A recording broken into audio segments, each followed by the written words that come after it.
Hello বন্ধুরা, কেমন আছেন সবাই? আশা করি সবাই ভালো আছেন। বন্ধুরা, আমাদের এই গল্পগুলো যদি ভালো লাগে অবশ্যই লাইক করবেন আর কমেন্টস করে জানিয়ে দেবেন। পাত্রপক্ষের সামনে বসতেই ছেলের মা আমাকে প্রশ্ন করলেন, বিয়ের পরে চাকরি বাকরি করার ইচ্ছে আছে নাকি? আমি কিছু বলার আগেই বাবা বলল, মানে শ্বশুর বাড়ির মানুষ যদি না চায় তবে করবে না চাকরি, এটা আর এমন কি ব্যাপার? বাবার কথাবার্তা শুনে একটু অবাক হচ্ছি না। প্রত্যেকবারই বাবা পাত্রপক্ষকে এসব কথা বলে যেন বিয়েটা ভেঙে না যায়। অথচ এই চাকরিটা জোগাড় করতে আমাকে কতটা কষ্ট করতে হয়েছিল সেটা শুধু আমিই জানি। এরপর ভদ্রমহিলা আমাকে আবারও প্রশ্ন করলেন, তা তোমার কোনো বড় ভাইটাই নেই? আমি মাথা নাড়িয়ে না বললাম। ভদ্রমহিলা ছেলের বাবার দিকে তাকিয়ে বিড়বিড় করে কী সব যেন বললেন। তারপর বাবাকে বললেন, একেই তো আপনাদের কোনো ছেলে নেই, আর তার উপর মেয়ে বিয়ের পরেও চাকরি করবে। বলি, ভবিষ্যতে তো আপনাদের মেয়েকেই তাহলে আপনাদের টাকা পয়সা দিয়ে সাহায্য করতে হবে, আর আমার বাড়ির বউরা তাদের বাপের বাড়িতে টাকা পাঠাবে, এসব কিছুতেই মেনে নেব না আমি। যদি মেয়ের চাকরি করা বাদ দিতে পারেন তবে আমরা আপনাদের মেয়েকে বউ করে নিয়ে যাব। এবার আপনারাই ভেবে দেখুন কি করবেন। আমি তৎক্ষণাৎ বসা থেকে একদম সোজা হয়ে দাঁড়িয়ে বললাম, বেরিয়ে যান। ভদ্রমহিলা আমার দিকে বড় বড় চোখ করে তাকিয়ে বললেন, কি বললাম বুঝতে পারেন নাই? বেরিয়ে যান আমার বাসা থেকে, নয়তো যেটুকু সম্মান পাচ্ছেন সেটুকু পাবেন না এরপর। ওই মহিলা সেদিন সবার সামনে আমাকে অভিশাপ দিয়ে গিয়েছিল। সে বলেছিল, আপনার এমন অসভ্য মেয়ের জীবনে কোনো দিন বিয়ে হবে না। এমন মুখে মুখে তর্ক করা মেয়েকে কেউ তাদের বাড়ির বউ করে নিয়ে যাবে না। 3 বছর পর সেই মহিলার সাথে আমার আবার দেখা হয় হাসপাতালে। তিনি হাসপাতালে বেডে শুয়ে কাতরাচ্ছিলেন। আমি ওনাকে দেখে কাছে গিয়ে বললাম, কি হয়েছে আপনার? বেডের পাশে এক মেয়ে বসা ছিল। সে বলল, মায়ের শরীর ভীষণ খারাপ, আর এদিকে ডাক্তারের আসার নাম নেই। আমি একা একটা মেয়ে, কি করব না করব কিছুই বুঝতে পারছি না। আমি অবাক হয়ে বললাম, আপনাদের বাড়ি থেকে আর কেউ আসেনি? আপনার ভাই? ভদ্রমহিলা মলিন কণ্ঠে বললেন, ছেলের এত সময় কই আমাকে নিয়ে ভাবার? সে তো তার বউকে নিয়ে নতুন ফ্ল্যাটে উঠেছে। আমি আমার মেয়ের কাছেই থাকি, আমার মেয়েই আমার দেখাশুনো করে।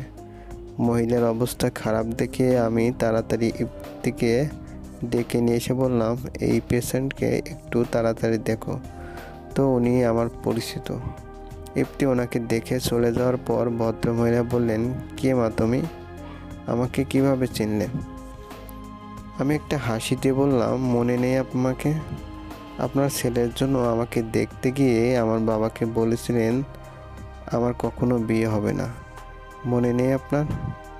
আমার কোনো ভাই নেই বলে আপনি বলেছিলেন বিয়ের পর আমার বাবা মাকে দেখতে হবে, সেই ভয়ে তো আপনি সেদিন বিয়েটা ভেঙে দিয়েছিলেন। এখন তো দেখছি আপনি আপনার মেয়েকে ছাড়া পুরো অচল। ভদ্রমহিলা আমার হাত দুটো ধরে কেঁদে উঠে বলল, তুমি সেই মেয়ে? ডাক্তার তোমার কি হয় মা? মৃদু হেসে বললাম, আমার হাজবেন্ড হয় উনি, আর এই হাসপাতালটা আমাদেরই। আর হ্যাঁ, আমি এখনও সেই চাকরিটা করছি, শ্বশুর শাশুড়ি খেয়াল রাখছি, আর সাথে নিজের বাবা মায়েরও। আপনার মেয়েও তো খুব সুন্দর করে আপনার খেয়াল রাখছে। অথচ আপনি ভেবেছিলেন বাবা মায়েরা বোধ হয় শুধু মাত্র ছেলেদের উপরই নির্ভর করে থাকে। মেয়েদের বিয়ে দিয়ে পরের বাড়ি পাঠিয়ে দেওয়া মানেই সে দায়মুক্ত হয়ে যায় না। মেয়ে হিসেবে তারও অনেক দায়িত্ব থাকে নিজের বাবা মায়ের প্রতি। আশা করছি আপনি আপনার সেদিনের ভুলটা বুঝতে পেরেছেন। ভদ্রমহিলা লজ্জায় আর আমার দিকে তাকাতে পারছিলেন না। শেষে তার ব্যবহারের জন্য ক্ষমা চাইলেন। বন্ধুরা, এই গল্পগুলো যদি ভালো লাগে অবশ্যই লাইক করবেন আর কমেন্টস করে জানিয়ে দিবেন। চ্যানেলে যদি 18 অনুষ্ঠিত হয় বাকু, আজারবাইজান। বর্তমান বিশ্বের সবচেয়ে বয়স্ক প্রধানমন্ত্রী মাহাতির মোহাম্মদ বিশ্বের প্রথম ভাসমান পরমাণু বিদ্যুৎ কেন্দ্র যে দেশের রাশিয়া ইরান পরমাণু চুক্তি থেকে যুক্তরাষ্ট্র নিজেকে প্রত্যাহার ঘোষণা করে 8 মে 2018। ইয়েমেনে হুতি বিদ্রোহীদের উপর সৌদি জোট বিমান হামলা শুরু করে 25 মার্চ 2015 বিশ্বের সর্বকনিষ্ঠ এভারেস্ট জয়ী নারী মালাবত পূর্ণা ভারতীয় নৌবাহিনীর কাছ থেকে দেশে নির্মিত সর্ববৃহৎ ও সবচেয়ে শক্তিশালী রণতরীর নাম INSS কলকাতা। ফোর্বস ম্যাগাজিনের রিপোর্ট হতে 2018 সালে বিশ্বের শীর্ষ ক্ষমতাধর ছিলেন চীনের president Xi Jinping. Doing business report 2019-এর সূচকের শীর্ষ দেশ নিউজিল্যান্ড। শার্ক সাহিত্য পুরস্কার 2019 লাভ করেন আনিসুজ্জামান বাংলাদেশ। পৃথিবীর সবচেয়ে উঁচু সেতু অবস্থিত চীনে। অলিম্পিকের ইতিহাসে সবচেয়ে বেশি স্বর্ণপদক লাভ করেন মাইকেল ফেলপস। অলিম্পিকের সর্বকালের সেরা দৌড়বিদ উসাইন বোল্ট। কমনওয়েলথের প্রথম নারী মহাসচিব হলেন পেট্রোজিয়াস জেনেট স্কটল্যান্ড।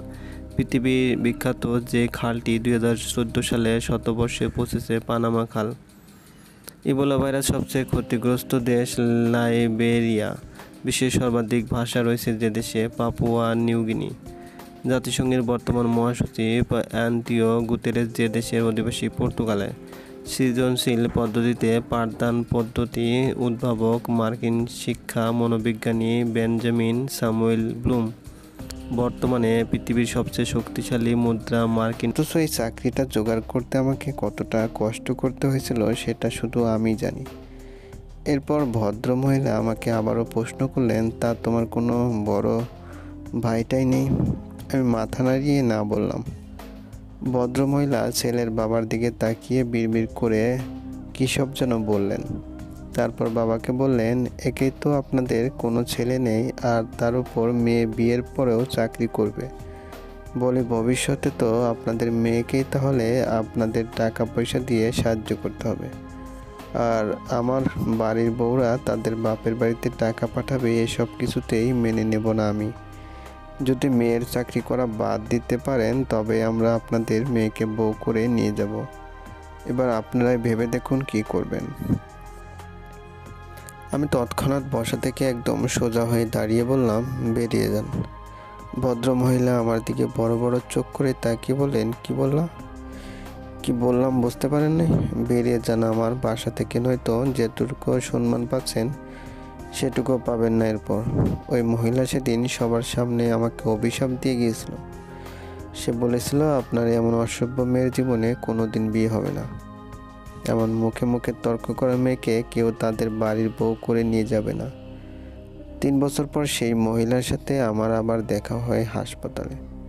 তিনি হাসপাতালে বেডে শুয়ে কাতরাচ্ছিলেন। আমি ওনাকে দেখে কাছে গিয়ে বললাম, কি হয়েছে আপনার? বেডের পাশে এক মেয়ে বসা ছিল। সে বলল, মায়ের শরীর ভীষণ খারাপ, আর এদিকে ডাক্তারের আসার নাম নেই। আমি একা একটা মেয়ে, কি করব না করব কিছু বুঝতে পারছি না। আমি অবাক হয়ে বললাম, আপনাদের বাড়ি থেকে